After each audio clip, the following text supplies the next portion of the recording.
মহাবিশ্বের কোটি কোটি নক্ষত্রের মাঝে আমাদের এই পৃথিবী। এখানে প্রতিদিন সূর্য ওঠে, রাত নামে, কিন্তু বছরের ৩৬৫টি রাতের মধ্যে এমন একটি রাত আছে যা সাধারণ কোনো রাত নয়, যে রাতে আসমানি পর্দার ওপার থেকে এক রহস্যময় নীরবতা নেমে আসে পৃথিবীতে। আজ আমরা কথা বলবো সেই রাত নিয়ে, যাকে পবিত্র কোরআনে বলা হয়েছে লাইলাতুল কদর। কেন এই রাতটি হাজার মাসের চেয়েও সেরা? কেন এই রাতে আকাশ আর পৃথিবী এক বিন্দুতে এসে মিলে যায়? চলুন আজ উন্মোচন করি শবে কদরের সেই রহস্য। কদর শব্দটির অর্থ অত্যন্ত গভীর। আরবি ভাষায় এর প্রধান ৩টি অর্থ পাওয়া যায়। প্রথমত, ভাগ্য বা পরিমাণ। বলা হয় এই রাতেই আগামী ১ বছরের জন্য প্রতিটি মানুষের ভাগ্যলিপি বা তকদির ফেরেশতাদের হাতে ন্যস্ত করা হয়। দ্বিতীয়ত, সম্মান ও মহিমা। যেহেতু এই রাতে মহাবিশ্বের শ্রেষ্ঠ কিতাব আল কুরআন নাজিল হয়েছে, তাই এই রাতের সম্মান অন্য সব রাতের চেয়ে ঊর্ধ্বে। তৃতীয়ত, সংকীর্ণতা। আর এখানেই লুকিয়ে আছে এক বিশাল রহস্য।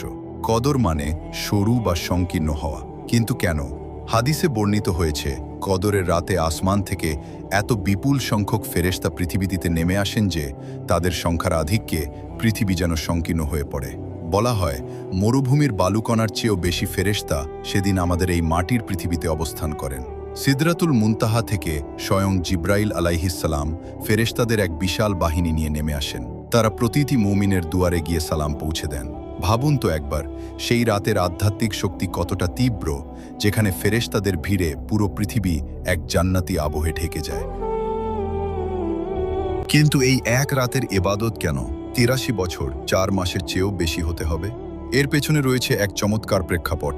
বনি ইসরায়েলের এক ব্যক্তির কথা শুনে সাহাবীরা আক্ষেপ করেছিলেন, যে ব্যক্তি ১০০০ মাস ধরে আল্লাহর রাস্তায় জিহাদ করেছিলেন। আমাদের গড় আয়ুতে তো ৬০ থেকে ৭০ বছর, তাহলে আমরা কিভাবে সেই সওয়াব পাব? ঠিক সেই মুহূর্তে মহান আল্লাহ তাআলা জিব্রাইল আলাইহিসসালামের মাধ্যমে সূরা কদর পাঠিয়ে দিলেন। জানিয়ে দিলেন, হে উম্মতে মুহাম্মদী, তোমাদের আয়ু কম হলেও দুঃখ নেই, আমি তোমাদের এমন এক রাত দিলাম যা একা একাই ১০০০ মাস বা প্রায় ৮৩ বছরের চেয়েও শ্রেষ্ঠ। অর্থাৎ এক রাতের এবাদত আপনাকে পূর্ণ একটি দীর্ঘ জীবনের এবাদতের চেয়েও বেশি সওয়াব এনে দেবে। এটি আল্লাহর পক্ষ থেকে এক অলৌকিক উপহার। লাইলাতুল কদর মানেই হলো আকাশ আর পৃথিবীর সেতুবন্ধন। যে রাতে অদৃশ্য জগৎ বা আলমে গায়েব আমাদের দৃশ্যমান জগতের খুব কাছে চলে আসে। এবাদতের স্বাদ যারা একবার পেয়েছেন তারা জানেন এই রাতের নীরবতা কত বেশি মুখর। এটি কেবল একটি রাত নয়, এটি ক্ষমা পাওয়ার এক পরম সুযোগ, এক অমীমাংসিত রহস্যের সমাধান আর আল্লাহর নৈকট্য লাভের শ্রেষ্ঠ মাধ্যম। কিন্তু এই মহিমান্বিত রাতটি কি কেবল ২৭শে রমজান, নাকি এর পেছনে লুকিয়ে আছে আরও বড় কোনো রহস্য? কেন বিশ্বনবী সাল্লাল্লাহু আলাইহি ওয়াসাল্লাম এই রাতের নির্দিষ্ট তারিখটি আমাদের জানাননি? সময়টা ছিল রমজানের শেষ দশক। বিশ্বনবী হযরত মুহাম্মদ সাল্লাল্লাহু আলাইহি ওয়াসাল্লাম ঘর থেকে বেরিয়ে আসছিলেন সাহাবীদের একটি বিশেষ সুসংবাদ দিতে। তিনি জানতেন সেই নির্দিষ্ট রাতটি কবে, কিন্তু ঠিক তখনই ঘটল এক অনভিপ্রেত ঘটনা। মসজিদের ভেতরে দুই ব্যক্তি নিজেদের মধ্যে তর্কে লিপ্ত ছিল। তাদের সেই উচ্চবাচ্য আর ঝগড়ার কারণে এক অলৌকিক বিস্মৃতি নেমে এলো। রাসূল সাল্লাল্লাহু আলাইহি ওয়াসাল্লাম বললেন, আমি তোমাদের কদরের রাতের সংবাদ দিতে এসেছিলাম, কিন্তু অমুক অমুক ব্যক্তির ঝগড়ার কারণে সেই জ্ঞান আমার থেকে তুলে নেওয়া হয়েছে। ভাবুন তো একবার, সামান্য একটি বিবাদ মানবজাতির জন্য কতটা বড় তথ্যের পর্দা টেনে দিল। আপাত দৃষ্টিতে মনে হতে পারে এটি একটি বড় ক্ষতি, কিন্তু ইসলামের গভীর দর্শন বলে আল্লাহ যা করেন তার পেছনে থাকে এক সুনিপুণ পরিকল্পনা। কদরের রাতকে কেন গোপন রাখা হলো? এর পেছনে রয়েছে কিছু বিস্ময়কর হিকমত বা কারণ। প্রথমত, অলসতা দূর করা। যদি আমরা জানতাম কদর ২৭শে রমজান, তবে আমরা কেবল সেই রাতেই ইবাদত করতাম এবং বাকি পুরো মাস অবহেলায় কাটাতাম। আল্লাহ চান না তার বান্দা কেবল একটি রাতের অতিথি হোক। দ্বিতীয়ত, ইবাদতের আস্বাদ। একজন প্রকৃত প্রেমিক যেমন তার প্রিয়জনের সন্ধানে নির্ঘুম রাত কাটায়, আল্লাহ তাআলাও চান তার মুমিন বান্দারা শেষ দশকের প্রতিটি বেজোর রাতে তাকে খুঁজে বেড়াক। এই যে অনুসন্ধানের মানসিকতা, এটাই ইবাদতের আসল সৌন্দর্য। এই গোপনীয়তার মাঝে লুকিয়ে আছে এক মনস্তাত্ত্বিক পরীক্ষা। যারা আল্লাহ তাআলাকে সত্যিই ভালোবাসে, তারা একটি রাতের আশায় ৫টি বা ১০টি রাত জেগে থাকতে দ্বিধা করবে না। আর এই প্রতিটি রাতের জাগরণই এক একটি আলাদা পুরস্কার। আপনি যদি কদর নাও পান, তবুও কদরের সন্ধানে কাটানো আপনার প্রতিটি মুহূর্ত আল্লাহর দরবারে মহামূল্যবান হিসেবে গণ্য হচ্ছে। রহস্যটা এখানেই। আল্লাহ তাআলা আমাদের কাছ থেকে রাতটি ছিনিয়ে নেননি, বরং আমাদের এবাদতের পরিধি বাড়িয়ে দিয়েছেন। যারা এই কয়েক রাত চোখ ভরা স্বপ্ন আর বুক ভরা আশা নিয়ে জেগে থাকে, ফেরেশতারা তাদের এই ব্যাকুলতা দেখে অবাক হয়। আধুনিক বিজ্ঞান যেমন নতুন কিছু আবিষ্কারের জন্য বছরের পর বছর গবেষণা করে, ঠিক তেমনি একজন মুমিনের কাছে কদরের রাত হলো আধ্যাত্মিক গবেষণার বিষয়। এই রহস্য আমাদের শেখায় যে শ্রেষ্ঠ কিছু পেতে হলে সাধনা করতে হয়। কদর গোপন রাখার মানে হলো আল্লাহ তাআলা চান আপনি আপনার পুরো রমজানকে সার্থক করুন, কেবল একটি রাতকে নয়। তারিখ না জানলেও সেই রাতে কিন্তু পৃথিবী জনশূন্য থাকে না।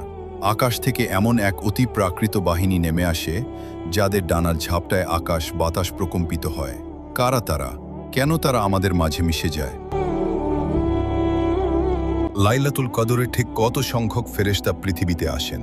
আমাদের কল্পনা যেখানে শেষ হয়, তাদের সংখ্যা সেখান থেকে শুরু হয়।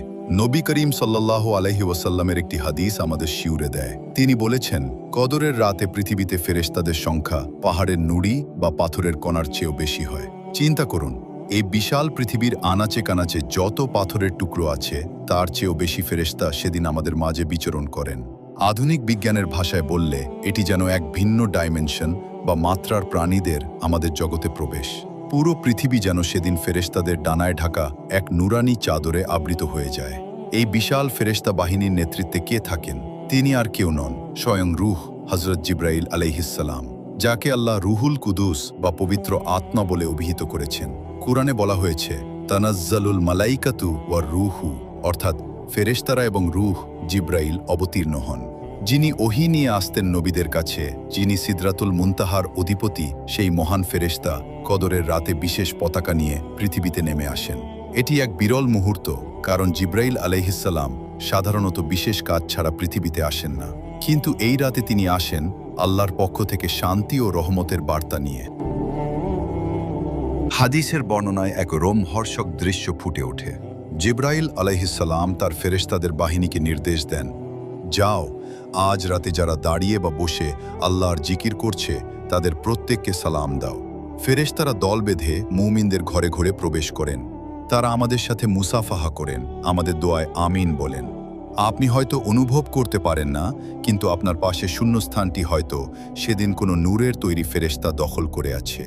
আপনি যখন চোখের পানি ফেলে কাঁদছেন, হতে পারে কোনো ফেরেশতা তার ডানা দিয়ে আপনার চোখের পানি মুছে দিচ্ছে। এই দৃশ্যপটটি যেমন রোমাঞ্চকর, তেমনই শিহরণ জাগানিয়া। ফেরেশতাদের এই অবস্থান থাকে ফজর হওয়া পর্যন্ত। কুরআনে একে বলা হয়েছে সালাম বা প্রশান্তি। এই রাতে কোনো অকল্যাণ নেই, নেই কোনো শয়তানি শক্তির প্রভাব। আসমানি মেহমানদের উপস্থিতিতে পৃথিবীটা যেন কিছু সময়ের জন্য জান্নাতের এক টুকরো অংশ হয়ে যায়। যারা এই স্পন্দন অনুভব করতে পারেন, তাদের জীবন চিরতরে বদলে যায়। আপনি কিভাবে বুঝবেন যে আজই সেই রাত? প্রকৃতি কি কোনো সংকেত দেয়? আসমানি মেহমানদের পদচারণায় কি পৃথিবীর আবহাওয়া বদলে যায়? হাদিসের বর্ণনা অনুযায়ী কদরের রাতটি হবে অত্যন্ত চমৎকার ও মার্জিত। সে রাতে খুব বেশি গরম থাকবে না, আবার খুব বেশি ঠান্ডাও অনুভূত হবে না। এক অদ্ভুত নাতিশীতোষ্ণ আবহাওয়া বিরাজ করবে চারদিকে। রহস্যময় দিক, বলা হয় সে রাতে বাতাস হবে অত্যন্ত ধীর এবং স্নিগ্ধ। প্রকৃতি যেন এক পরম শান্তিতে স্থবির হয়ে যায়। অনেক আধ্যাত্মিক সাধক বলেন, এই রাতে কুকুরের ডাক বা গাধার স্বর শোনা যায় না। পুরো পৃথিবী যেন এক জান্নাতি নীরবতায় ডুবে থাকে। ফেরেশতাদের নুরানি উপস্থিতিতে পৃথিবীর বায়ুমণ্ডলে এক বিশেষ আবেশ তৈরি হয়, যা কেবল অন্তর দিয়ে অনুভব করা সম্ভব। কেবল প্রকৃতি নয়, মানুষের মনও এই রাতের সাক্ষী দেয়। মুমিন বান্দারা সে রাতে ইবাদতে এক বিশেষ স্বাদ এবং হৃদয়ে অন্যরকম প্রশান্তি অনুভব করেন। কোনো ক্লান্তি তাদের স্পর্শ করে না। কেন এমন হয়? বৈজ্ঞানিক পরিভাষায় একে বলা হয় পজিটিভ এনার্জির প্রভাব, আর ইসলামের দৃষ্টিতে এটি হলো আল্লাহর রহমত ও ফেরেশতাদের সান্নিধ্যের ফল। কদরের রাতের সবচেয়ে অকাট্য এবং রোমাঞ্চকর আলামতটি দেখা যায় ঠিক পরদিন সকালে। সহিহ মুসলিমের হাদিসে উবাই বিন কাব রাদিয়াল্লাহু আনহু বর্ণনা করেছেন, সেই রাতের পরে সকালে সূর্য যখন উদিত হয়, তখন তা হয় অত্যন্ত দুর্বল এবং কিরণহীন। বৈজ্ঞানিক ও আধ্যাত্মিক ব্যাখ্যা। রাসূল সাল্লাল্লাহু আলাইহি ওয়াসাল্লাম বলেছেন, সূর্যটি সেদিন সাদা থালার মতো দেখাবে। সাধারণত সূর্যের দিকে তাকালে চোখ ধাঁধিয়ে যায়, কিন্তু কদরের পরের সকালে আপনি সূর্যের দিকে সরাসরি তাকিয়ে থাকতে পারবেন। কেন এমন হয়? মুফাসসিরিনরা বলেন, ফেরেশতারা যখন সেই রাতে পৃথিবীতে কাজ শেষ করে দলে দলে আসমানে ফিরে যান, তখন তাদের নূরের তীব্রতায় সূর্যের আলো ম্লান হয়ে যায়। এটি যেন মহাকাশীয় এক বিস্ময়, যা কেবল কদরের পরেই দেখা সম্ভব। অনেকে প্রশ্ন করতে পারেন, রাত শেষ হওয়ার পর আলামত জেনে লাভ কি? আসলে এই আলামতগুলো আমাদের বিশ্বাসের প্রতিফলন। এটি আমাদের নিশ্চিত করে যে আমরা সঠিক পথেই ইবাদত করেছি। এটি এক ধরনের আধ্যাত্মিক রিচার্জ, যা আমাদের পরবর্তী ইবাদতগুলোতে আরও বেশি শক্তি যোগায়। প্রকৃতি আমাদের কানে কানে বলে দিয়ে যায়, হে আল্লাহর বান্দা, তুমি সফল হয়েছ। কদরের রাত মানেই তো শান্তির রাত। কিন্তু এই শান্তিতে কি কেবল আমাদের ইবাদত কবুল হয়, নাকি এই রাতেই নির্ধারিত হয় আপনার আমার আগামী 1 বছরের ভাগ্য? আপনার আগামী বছরের রিজিক, জীবন আর মৃত্যু কি আজ রাতেই লেখা হচ্ছে? কদর শব্দটির অন্যতম প্রধান অর্থ হল তকদির বা ভাগ্য নির্ধারণ। তাফসিরে বর্ণিত হয়েছে, যদিও সৃষ্টির শুরুতেই আল্লাহ তাআলা আমাদের মূল ভাগ্য লিখে রেখেছেন, কিন্তু প্রতি বছর এই মহিমান্বিত রাতে আগামী 1 বছরের বিশেষ ফাইলগুলো ফেরেশতাদের হাতে হস্তান্তর করা হয়। এই রাতেই সিদ্ধান্ত হয় আগামী 1 বছরে পৃথিবীতে কারা নতুন করে জন্ম নেবে আর কারা পাড়ি জমাবে পরপারে, কার কাছে কতটুকু রিজিক পৌঁছাবে, কার জীবনে আসবে সফলতা আর কার জীবনে নেমে আসবে বিপর্যয়। আসমানি আমলনামায় আপনার আমার নাম কিভাবে লেখা হচ্ছে তা এই রাতেরই ফয়সালা। ভাবুন তো একবার, আপনার জীবনের সবচেয়ে গুরুত্বপূর্ণ বাজেট যখন পাস হচ্ছে, তখন আপনি কি অবস্থায় আছেন? এখন প্রশ্ন জাগতে পারে, ভাগ্য যদি নির্ধারিতই থাকে, তবে ইবাদত করে লাভ কি? এখানেই লুকিয়ে আছে ইসলামের এক অসাধারণ রহস্য। রাসূল সাল্লাল্লাহু আলাইহি ওয়াসাল্লাম বলেছেন, দোয়া ছাড়া আর কোনো কিছুই ভাগ্যকে পরিবর্তন করতে পারে না। এই রাতটি হলো সেই গোল্ডেন অপরচুনিটি বা সুবর্ণ সুযোগ। আপনার তকদিরে হয়তো কোনো বিপদ লেখা আছে, কিন্তু আপনার আন্তরিক দোয়া সেই বিপদকে আটকে দিতে পারে। আল্লাহ তাআলা এই রাতে বান্দার জন্য ভাগ্যের দুয়ার উন্মুক্ত করে দেন। এটি এমন এক সময় যখন পৃথিবীর মালিক নিজে ডাক দিয়ে বলেন, কে আছো অভাবী, আমি তাকে রিজিক দেব। কে আছো ক্ষমাপ্রার্থী, আমি তাকে ক্ষমা করে দেব। আপনার এক ফোঁটা চোখের পানি লিখে রাখা বড় কোনো বিপদকে চিরতরে মুছে দিতে পারে। অনেক সময় আমরা ভাবি, আমাদের জীবনটা কেন এমন? আমরা হতাশায় ডুবে যাই। কিন্তু লাইলাতুল কদর আমাদের শেখায় যে হতাশ হওয়ার কিছু নেই, কারণ ভাগ্যের চাবিকাঠি যার হাতে, তিনি এই রাতে আমাদের কথা শোনার জন্য সবচেয়ে কাছে চলে আসেন।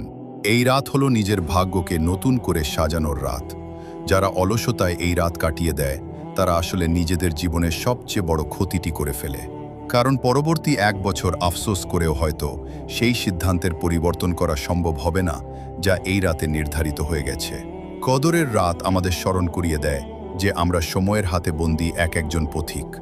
আজ আমরা বেঁচে আছি, কিন্তু আগামী বছরের ভাগ্যলিপিতে আমাদের নাম জীবিতদের তালিকায় থাকবে কিনা তা আমরা জানি না। তাই এই রাতের প্রতিটি মুহূর্ত মুক্তার চেয়েও দামি। নিজের জন্য, পরিবারের জন্য এবং পুরো উম্মাহার জন্য ভাগ্য পরিবর্তনের আবেদন করার এর চেয়ে বড় সুযোগ আর নেই। ভাগ্য তো নির্ধারিত হলো, কিন্তু যে কিতাবটির উছিলায় আমরা এই মহিমান্বিত রাত পেলাম, সেই আল কুরআনের সাথে এই রাতের সম্পর্ক কি? অন্ধকার গুহায় জিব্রাইল আলাইহিসসালামের সেই প্রথম আগমনের সাথে কদরের কি সংযোগ? আমরা অনেকেই জানি হেরা গুহায় প্রথম ওহী নাজিলের কথা, কিন্তু লাইলাতুল কদরের আসল রহস্য লুকিয়ে আছে কুরআনের প্রথম অবতরণে। মহান আল্লাহ তাআলা কদরের এই মহিমান্বিত রাতেই লাওহে মাহফুজ বা সংরক্ষিত ফলক থেকে পূর্ণাঙ্গ কুরআনকে প্রথম আসমানের বাইতুল ইজ্জাহ নামক স্থানে অবতীর্ণ করেন। রহস্যময় দিক, এই স্থানান্তর ছিল এক বিশাল মহাজাগতিক আয়োজন। ফেরেশতারা সারি বেঁধে দাঁড়িয়ে সেই নূরের কালামকে সম্মান জানিয়েছিলেন।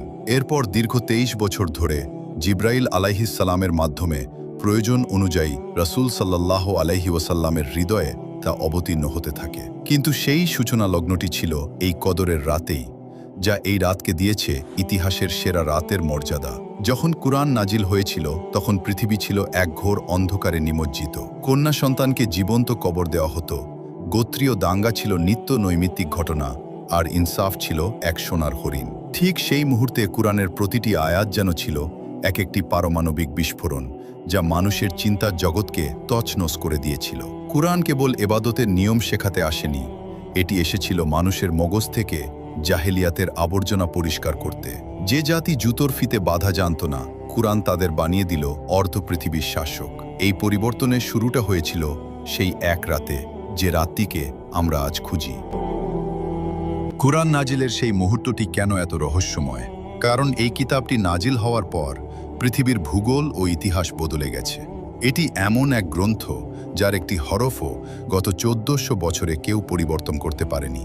আপনি যখন কদরের রাতে কুরআন তিলাওয়াত করেন, মনে রাখবেন আপনি সেই একই বাণী পাঠ করছেন যা এই রাতে আসমান থেকে পৃথিবীতে নেমে এসেছিল।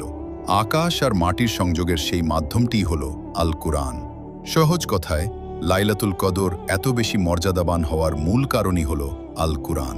স্বর্ণের চেয়েও দামি হীরা যখন কোনো সাধারণ বাক্সে রাখা হয়, সেই বাক্সের দামও বেড়ে যায়। ঠিক তেমনি কুরআনের মতো মহামূল্যবান কিতাব যে রাতে নাজিল হয়েছে, সেই রাতটি হয়েছে হাজার মাসের চেয়েও সেরা। এটি কেবল একটি ক্যালেন্ডারের তারিখ নয়, এটি একটি বিপ্লবের বার্ষিকী। ইতিহাসের শ্রেষ্ঠ এই রাতের সন্ধান পেতে হলে আপনাকে কি করতে হবে? কেবল জেগে থাকলেই কি এই রাত পাওয়া যায়, নাকি এর জন্য প্রয়োজন বিশেষ কোনো সাধনা?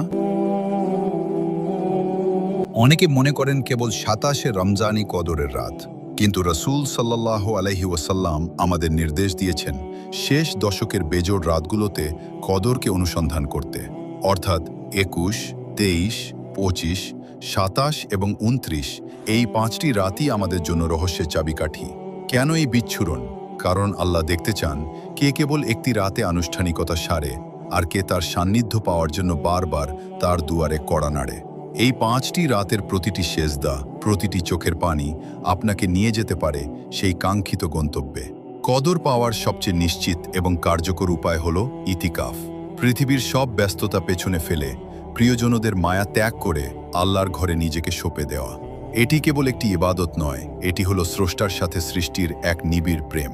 একজন ইতিকাফকারী যেন আল্লাহর দরবারে ধরনা দিয়ে বসে থাকেন এই বলে যে, হে আল্লাহ, যতক্ষণ আপনি আমাকে ক্ষমা না করবেন আমি আপনার ঘর থেকে নড়ব না। এই যে ব্যাকুলতা, এটাই কদরের রাত পাওয়ার শ্রেষ্ঠ প্রস্তুতি। উম্মুল মুমিনিন হযরত আয়েশা রাদিয়াল্লাহু আনহা রাসূল সাল্লাল্লাহু আলাইহি ওয়াসাল্লামকে জিজ্ঞেস করেছিলেন, হে আল্লাহ রাসূল, আমি যদি জানতে পারি আজ কদরের রাত, তবে আমি কি বলবো? রাসূল সাল্লাল্লাহু আলাইহি ওয়াসাল্লাম তাকে খুব ছোট কিন্তু অত্যন্ত শক্তিশালী একটি দোয়া শিখিয়েছিলেন। আল্লাহুম্মা ইন্নাকা আফুউন তুহিব্বুল আফওয়া ফাফু আন্নি। রহস্যময় দিক, এই দোয়ার অর্থ হল, হে আল্লাহ, আপনি নিশ্চয়ই ক্ষমাশীল এবং আপনি ক্ষমা করতে ভালোবাসেন, তাই আমাকে ক্ষমা করুন। ভাবুন তো একবার, মহাবিশ্বের স্রষ্টা যখন নিজেই বলছেন তিনি ক্ষমা করতে ভালোবাসেন, তখন তার কাছে চাওয়ার আনন্দ কতটা বেশি হতে পারে? এই একটি দোয়া আপনার আমলনামার সব কালো দাগ মুছে দিয়ে আপনাকে একদম নতুনের মতো পবিত্র করে দিতে পারে। লাইলাতুল কদর কেবল একটি রাত নয়, এটি আমাদের জীবনের রিসেট বাটন। এই রাতটি হতে পারে আপনার পাপে ঘেরা জীবনের শেষ রাত এবং এক নুরানি ও পবিত্র জীবনের প্রথম ভোর। কদরের সন্ধানে আপনার এই ব্যাকুলতা যদি আল্লাহর পছন্দ হয়ে যায়, তবে আপনার আগামী দিনগুলো হবে শান্তিময় এবং বরকতময়। এটি আপনার জীবনের সেই টার্নিং পয়েন্ট যেখান থেকে আপনি জান্নাতের পথে হাঁটা শুরু করবেন। মহিমান্বিত রজনী ভিডিওটিতে আমরা কদরের রহস্য, এর মাহাত্ম্য এবং ফেরেশতাদের সেই অলৌকিক ভ্রমণের গল্প শুনেছি। আমাদের এই যাত্রার মূল উদ্দেশ্য ছিল আপনাদের হৃদয়ে সেই রাতের প্রতি তৃষ্ণা জাগিয়ে তোলা। এই রমজানে আল্লাহ তাআলা যেন আমাদের সবাইকে কদরের বরকত নসিব করেন, আমিন। ভিডিওটি আপনার বন্ধুদের সাথে শেয়ার করুন, কারণ আপনার একটি শেয়ার হয়তো কাউকে এই রাতে জাগিয়ে তুলতে পারে। দেখা হবে রহস্যময় এই পৃথিবীর পরবর্তী কোনো নতুন রহস্য নিয়ে। ততক্ষণ ভালো থাকুন, ইবাদতে থাকুন। আল্লাহ হাফেজ।